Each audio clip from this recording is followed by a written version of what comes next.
Welcome to भैया जी AI channel. अगर आपको मेरी वीडियो अच्छी लगे तो लाइक और सब्सक्राइब करना मेरे चैनल को। दिल्ली के शांत इलाके में रहने वाला शर्मा परिवार नई जिंदगी की शुरुआत करने वाला था। कई सालों की मेहनत के बाद राजेश एक चमचमाती काली कार घर लाया। लेकिन उस रात किसी को नहीं पता था कि ये कार अपने साथ एक भयानक रहस्य लाई है। अगली सुबह राजेश जैसे ही कार स्टार्ट करता है, रेडियो अपने आप चालू हो जाता है। पुराना डरावना गाना पूरे माहौल को सिहराने लगता है। बंद शीशों के बावजूद कार के अंदर बर्फ जैसी ठंडी हवा बहने लगती है। स्कूल जाते समय पायल अचानक रियर मिरर में पीछे बैठी सफेद कपड़ों वाली एक डरावनी औरत को देखती है। उसकी काली आंखें सीधे पायल को घूर रही थीं। पायल डरकर चीख पड़ती है, लेकिन पीछे की सीट बिल्कुल खाली होती है। घर लौटने के बाद कविता कार की सीटों पर मिट्टी और खून जैसे अजीब निशान देखती है।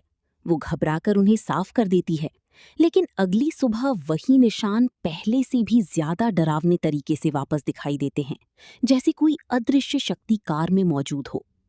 अगली शाम पड़ोस के बूढ़े शर्मा अंकल उस काली कार को देखते ही घबरा जाते हैं।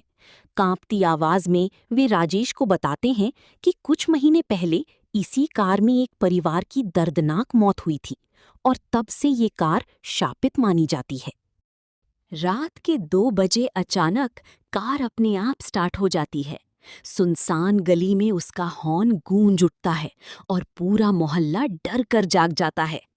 अगली सुबह पायल कार के शीशे पर छोटे बच्चे के हाथों के निशान देखकर डर जाती है।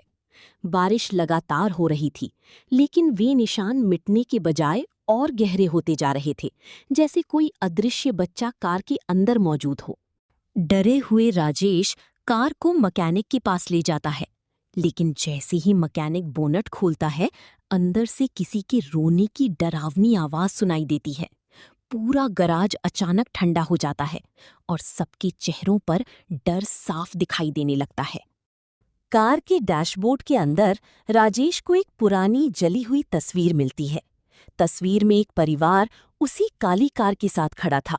पीछे लाल अक्षरों में लिखा था, हमें बचा लो। ये देखकर पूरे परिवार के होश उड़ जाते हैं। एक रात शर्मा परिवार रोड ट्रिप पर निकलता है। अचानक कार का जीपीएस अपने आप बदल जाता है और उन्हें जंगल के बीच सुनसान सड़क पर ले जाता है। चारों तरफ अंधेरा फैल जाता है। तभी कार अचानक बंद हो जाती है।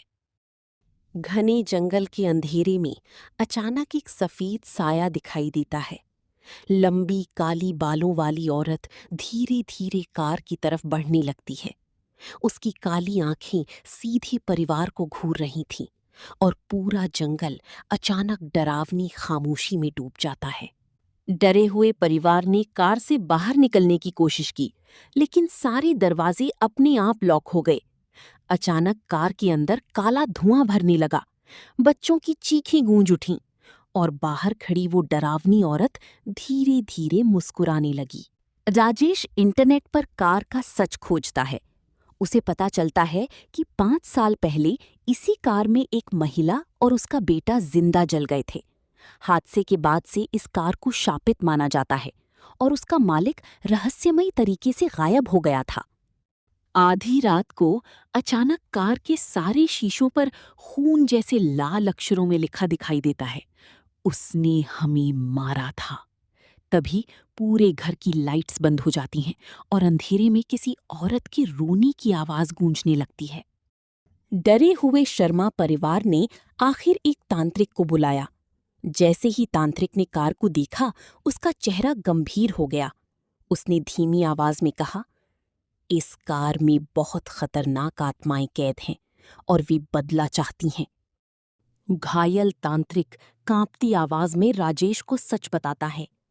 इस कार का पुराना मालिक ही असली कातिल था। उसने बीमा के पैसों के लिए अपनी पत्नी और बच्चे को जिंदा जला दिया था और अब उनकी आत्माएं बदला चाहती हैं। आधी रात को अचानक कार अपने आप तेज रफ्तार में सड़क पर दौड़ने लगती है। अंदर फंसा शर्मा परिवार डर से चीख उठता है। किसी तरह राजेश कार को उसी जगह रोक देता है जहां सालों पहले वो भयानक हादसा हुआ था। तांत्रिक अंतिम मंत्र पढ़ता है और अचानक पूरी कार आग की लपटों में घिर जाती है। औरत और बच्चे की आत्माएं धीरे धीरे अंधेरे में गायब हो जाती हैं। लेकिन अगली सुबह राख के बीच कार की नंबर प्लेट चमकती मिलती है और दूर कहीं वही हॉर्न फिर सुनाई देता है।